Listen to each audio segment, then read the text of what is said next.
dari kuntilanak merah, nggak tahu siapa.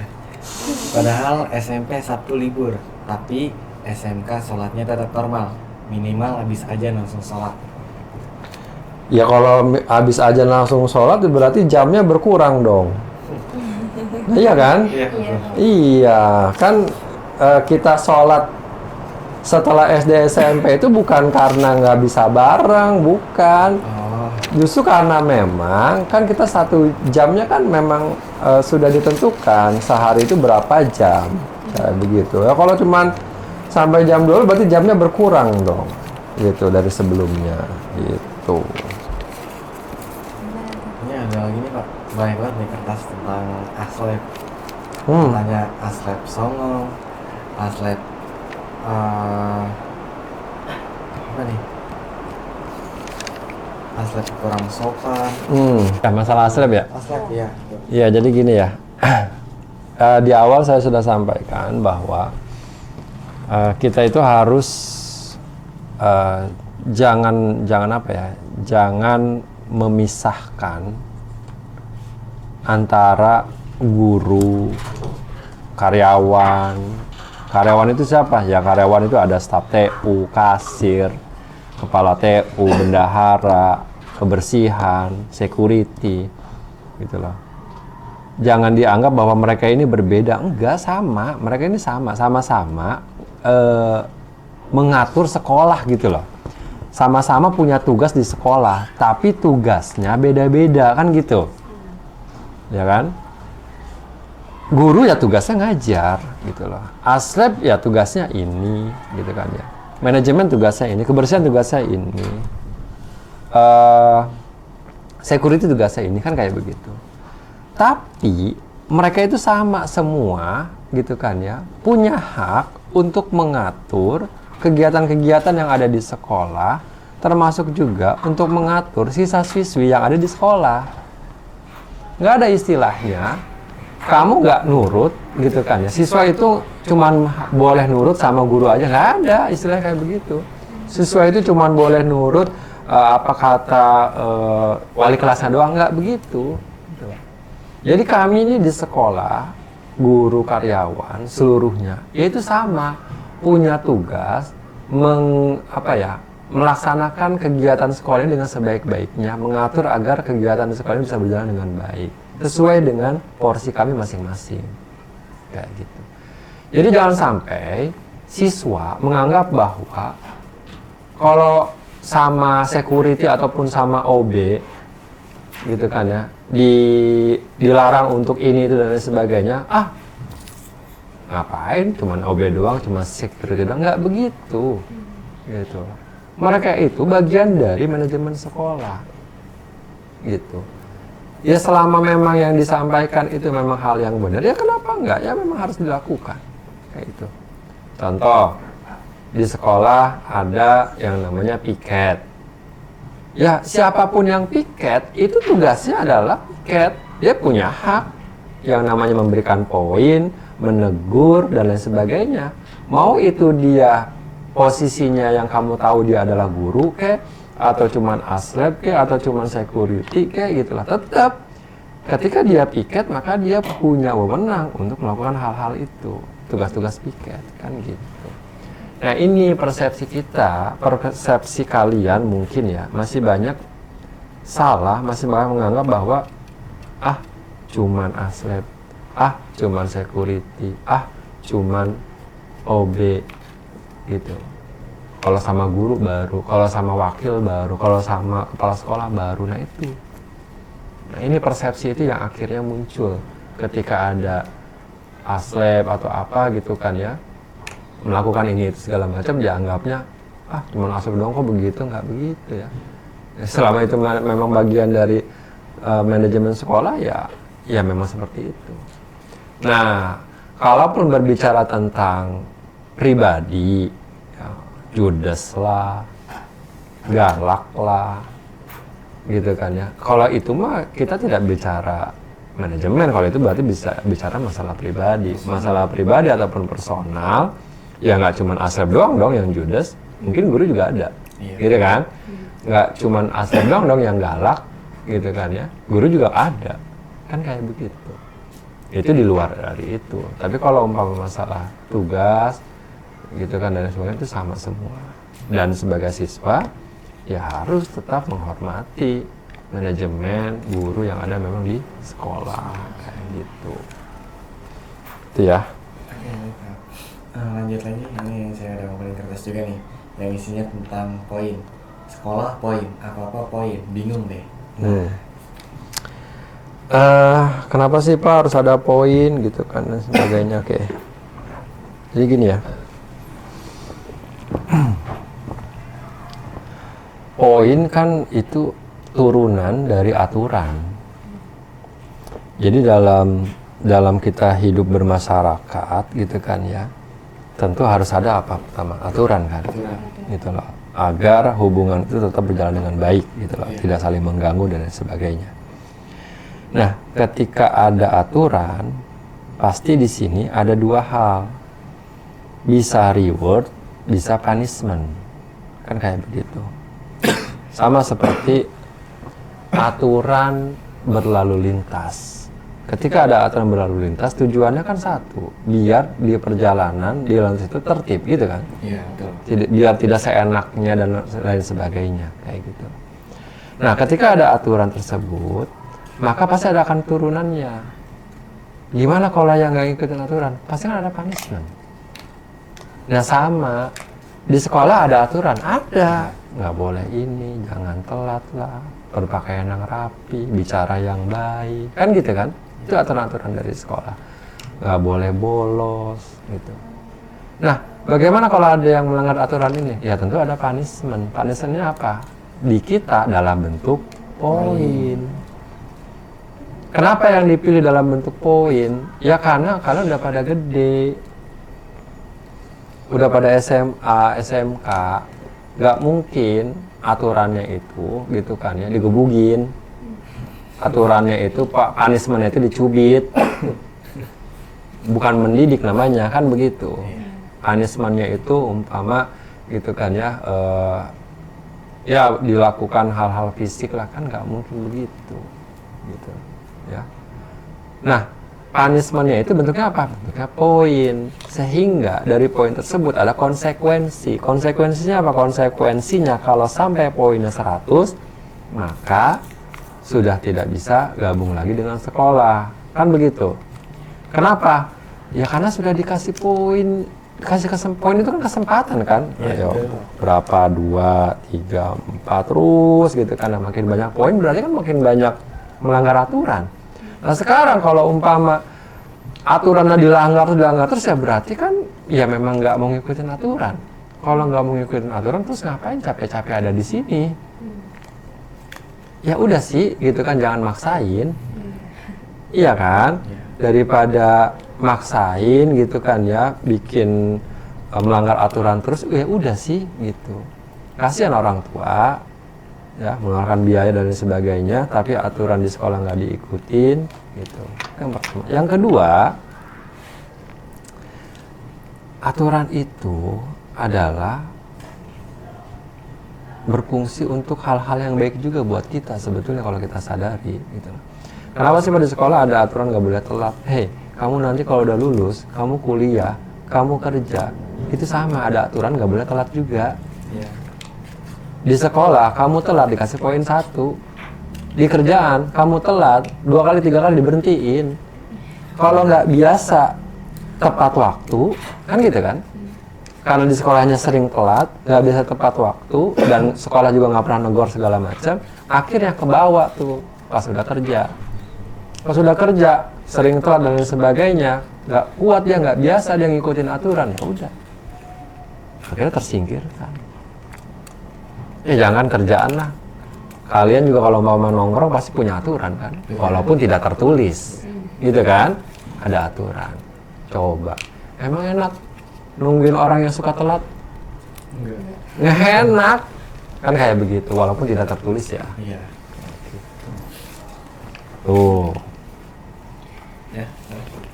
Katanya turunin SPP dong, Pak. Turunin SPP, yang satu turunin SPP, yang satu mau AC gitu kan. Oh itu udah udah nggak nyambung tuh ya, turunin SPP lagi begini ya, masalah biaya itu kan lagi-lagi kan ada hitung-hitungannya ya, gitu loh. Kebutuhan sekolah itu setahun seperti apa, buat apa kayak gitu loh, sehingga muncullah angka-angka tersebut kayak begitu. Lagi pula begini ya, ini buat kalian ya siswa ya, kalau ngerasa kasihan sama orang tua yang harus membayar SPP sekian ratus ribu ya, bukannya malah minta turunin SPP, kamu nggak punya hak untuk itu. Kalau mau ngebantu orang tua agar bisa SPP-nya turun, bahkan nggak bayar sama sekali, belajar yang benar, dapat beasiswa, bukan turun lagi, nggak bayar SPP, gitu kan? Iya. Ini kan kebanyakan salah. Kasihan orang tua gua, ya, bayar SPP-nya mahal segala macam. Di sekolahnya malah agak bener lah. Kasihan dari mana coba kalau kayak begitu? Kasihan orang tua gua, itu kan bayar SPP-nya mahal. Dikasih duit SPP kagak dibayarin. Kan kayak gitu. Jadi hitung-hitungan SPP itu nggak sesederhana yang kamu lihat. Bayarnya segini. Enggak, itu ada hitung-hitungannya. Ya, buat gaji karyawan, buat gaji guru, buat listrik, buat kebersihan, buat apa segala macam. Wah, kayak gitu. Sehingga muncullah angka-angka tersebut yang dirasa masih cukup relevan dengan kondisi warga ataupun warga yang memang anak-anaknya disekolahkan di sekolah kita, kan kayak begitu. Kamu ngerasa kasihan sama orang tua, kalau memang SPP-nya ngerasanya besar, ya udah ayo belajar yang benar, belajar yang baik, gitu loh, ya. Itu memang sudah menjadi tanggung jawab orang tua, gitu. Jangan ngerasa so-soan kasihan sama orang tua, tapi kelakuan nggak benar, malah bikin pusing orang tua, lucu gitu. Ayo, kalau mau ngebantu orang tua, sangat-sangat bisa, silakan, ya. Berprestasi, maka SPP-nya pasti akan gratis, kayak gitu. Kalau mau lewat jalur itu silahkan, banyak peluang, gitu, ya. Oke, lanjut. Nah, ini katanya kapan sholat berjamaah bareng cowok, masa masing-masing? Ya tahu kan, tempatnya nggak cukup kan. Ya, udah. Kecuali. Tapi kalau kita menyikapi aturan adalah sesuatu yang berfungsi untuk menertibkan kehidupan kita, ya pasti biasa aja dengan aturan kayak gitu. Sekarang ya saya coba deh, bukan saya, coba saya kasih tahu saya aturan apa sih yang mau dihilangkan, aturan kayak gimana coba saya tantang istilahnya gitu. Emang di aturan di Binong Permai, di SM Binong Permai, aturan yang mana? Yang pengen dihilangkan tuh yang mana? Yang kayak gimana? Kayak gitu. Apakah ada aturan yang nggak masuk di akal? Coba, silakan deh. Bisa nanti ditulis di kertas, di kotak saran, silakan. Aturan kayak gimana sih? Coba, saya pengen tahu gitu loh. Ada nggak? Gitu. Kalau ada ya, ayo. Kita lihat coba gitu. Baik, lanjut lagi. Ini katanya temboknya kurang cat. Temboknya kurang cat. Ya, itu baik. Nanti akan jadi catatan ya untuk cat tembok-tembok yang ada di kelas ataupun di apa gitu kan ya. Oke, lanjut lagi. Komputernya banyak yang lag katanya, Pak. Ya, itu juga sama bagian dari fasilitas lab di sekolah ya. Ya terus terang memang itu juga PR kita ya, sekolah dan juga yayasan untuk mengupgrade dan juga meningkatkan fasilitas yang ada khususnya di lab ya, di komputernya kayak gitu. Oke, Insya Allah tiap tahun pasti akan ada upgrade lah. Iya. Terus ini juga ada lagi nih, air jangan fatwa, rasanya kayak besi. Namanya fatwa. Fatwa. Iya. Biasanya di warung. Kalau ada acara apa-apa? Di warung biasanya. Emang warung kok ada Fatwa. Oh, fatwa. Iya, nah. Nah, ini berarti buat warungku ya Unpro ya, Iya. Unpro produksi. Jadi buat catatan nih bahwa ada komplain kalau bisa airnya jangan merek itu ya. Iya, iya. Nah, kayak ada berasa besinya gitu. Berarti dia pernah nyobain gimana rasanya besi ya. Oke, lanjut lagi. Ini ada yang butuh lemari katanya. Butuh Lemari di kelas kali Ya. ya. Ya betul ya. Itu juga sama. Itu bagian dari PR kita. Kita sudah ngajuin ya. Insya Allah nanti dalam beberapa bulan ke depan akan ada penambahan lah untuk kelas-kelas yang belum ada lemari. Ini yang tahun sekarang Pak ya? Iya, betul Iya. Pak. Yang baru-baru ya, coba dah. Apa Jangan aja? curhat ya. Curhat. Pertamanya kenapa lab MM komputernya lag banget, terus SPP nambah, tapi kenapa fasilitas sama aja nggak berubah? Genteng masih banyak yang bolong, kipas di kelas rusak, proyektor buat kelas 11 sama 12 gak ada, lampu kelas kedap-kedip, rusak, lab juga lag Boleh. banget, senyap papan tulis keropos bagian pinggirnya katanya gitu Pak. Ya, ini berarti bicara tentang fasilitas ya. Apa yang tadi kamu sampaikan memang kondisinya betul semuanya kayak begitu. Dan insya Allah ya dalam beberapa bulan ke depan pasti akan ada perbaikan-perbaikan dari hal-hal yang memang tadi disebutkan. Memang ini fasilitas itu akan selalu menjadi catatan terus ya. Makanya kalau kamu ingat ya di beberapa bulan yang lalu kan ada survei ya mengenai fasilitas. Iya. Nah, survei itu yang melakukan adalah yayasan. Jadi ya sebetulnya disitulah waktu yang paling tepat buat kalian untuk menyuarakan bagaimana kondisi fasilitas yang ada di sekolah kita. Karena memang akan langsung terbaca oleh yayasan. Kayak gitu. Nah ini salah satu dari sini juga. Tentu dari sekolah akan menyampaikan ke yayasan mengenai keluhan-keluhan tersebut. Kayak begitu. Nah dalam tentu ya bertahap lah semuanya pasti akan ada tahapannya karena bicara perbaikan dalam hal fasilitas itu memang bukan angka yang sederhana ya, angkanya itu bisa puluhan sampai ratusan juta kayak gitu. Oke, lanjut. Ini kayaknya udah keganti sih. Katanya tolong ganti kajur MM. Oke, itu di skip ya. Iya. Lanjut. AC lagi. AC, oke. AC ada. Lupa aja. Nah nih, Pak, saya minta kipas lagi karena bagian depan sangatlah panas. Saya tidak kuat, Pak. Bapak harusnya taruh kipas di atas papan, tulis bukan di sana. Saya nggak kuat, Pak, soalnya panas banget katanya. Oke, ya. Cuma kipas. Kipas ya, aduh. Betul. Tanya Bapak atau Ibu, tolong gedung B lantai 3 kamar mandinya dipakein kloset. Gedung B lantai 3. Oh, yang di gedung SD ya? Iya, gedung SD. Enggak, ini udah yang ini AC juga. Ini Pak katanya ganti eskalator buat gedung B sama C. Eskalator lagi. Udah kayak mall ya, pakai eskalator ya. Ya nggak ada yang tahu, siapa tahu aja yayasan sanggup ya pakai eskalator apa enggak. Kalau perlu lift ya. Gitu. Nah, terakhir. Terakhir. Perbanyak tanaman kan. Oke, ini usulan bahasa berbanyak tanaman ya biar adem lah ya. Iya. Kayak gitu. Baik. Oke ya, jadi mungkin itu untuk respon-respon kita ya dari surat-surat saran, kotak saran yang sudah kalian kirimkan ya.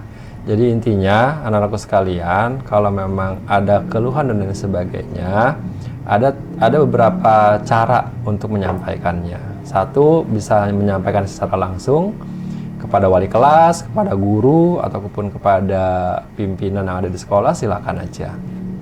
Walaupun tidak berani secara langsung, bisa melalui kotak saran. Silakan tulis di situ, ya. Nanti insya Allah akan kita respon, ya. Kalau memang, ya kita jadwalkan lah. Kalau memang sudah penuh dan sebagainya, mungkin setidaknya sebulan sekali ya, Rip ya. Iya. Ini mungkin jadi bagian juga dari kegiatan OSIS ya, kayak gitu. Sebulan sekali kita adakan botaks ya, bongkar kotak saran kayak gitu. Oke, yang kedua ya memang yang berkaitan dengan khususnya dengan fasilitas ya AC lah, kipas, kamar mandi, lab ya memang itu jadi catatan banget. Sebelum kalian menulis itu, kami pun di sini memang melihat masalah fasilitas itu memang masih banyak PR-nya kayak gitu. Tapi ada beberapa hal yang memang kita cicil lah, kita step by step kita perbaiki karena kita tidak bisa sekaligus, karena kalau sekaligus pasti membutuhkan biaya yang besar kayak gitu. Ya doakan saja mudah-mudahan ke depannya gitu kan ya, baik itu yayasan dan juga unit SMK bisa sedikit-sedikit memperbaiki fasilitas-fasilitas yang ada yang memang dikeluhkan oleh anak-anak sekalian kayak begitu ya. Dan saya mengucapkan terima kasih juga ya buat saran-saran yang masuk ya ke sekolah. Kita belajar untuk menyampaikan apa yang kita rasakan, keluhan dan lain sebagainya, tapi kita pun harus tahu dalam menyampaikan sesuatu itu tidak semuanya mungkin bisa kita kabulkan dan lain sebagainya, karena dalam hal ataupun dalam memutuskan sesuatu itu pasti sekolah punya pertimbangan-pertimbangan yang lainnya kayak gitu. Jadi tidak sesederhana lah. Nanti mungkin kalian pun akan memahaminya ketika kalian masuk ke dunia yang lebih besar lagi, dunia kerja, dunia kuliah dan lain sebagainya, bahwa keputusan itu nggak bisa diambil serta-merta langsung, tek-tek nggak bisa. Ada pertimbangan-pertimbangan yang memang harus dilakukan terlebih dahulu sebelum akhirnya dikeluarkan keputusan dan kebijakan kayak gitu. Tapi it's okay ya, tetap sampaikan keluhan-keluhan ya. Apa yang bisa kami perbaiki akan kami perbaiki, apa yang memang belum bisa ya mohon bersabar saja, kita akan step by step melakukan perbaikan kayak gitu. Tapi kalau yang nggak masuk di akal dan sebagainya, ayo belajar berpikir lagi ya, ayo belajar berpikir lagi mengenai aturan dan lain sebagainya kayak gitu. Itu aja mungkin. Makasih banyak Rifki dan juga Alfi ya. Ya, Alfi. Kelas 12 ya sekarang? Iya. Oke, itu aja mungkin ya. Pak Widi dan juga tim, makasih banyak ya. Di sini ada Pak Asbi, ada Sandi, ada Rohadi ya, makasih banyak ya. Nanti mungkin bisa dibikin beberapa part ya, sesi dan sebagainya. Kalau umpama satu sesi kebanyakan ya. Oke, terima kasih. Assalamualaikum warahmatullahi wabarakatuh. Waalaikumsalam warahmatullahi wabarakatuh.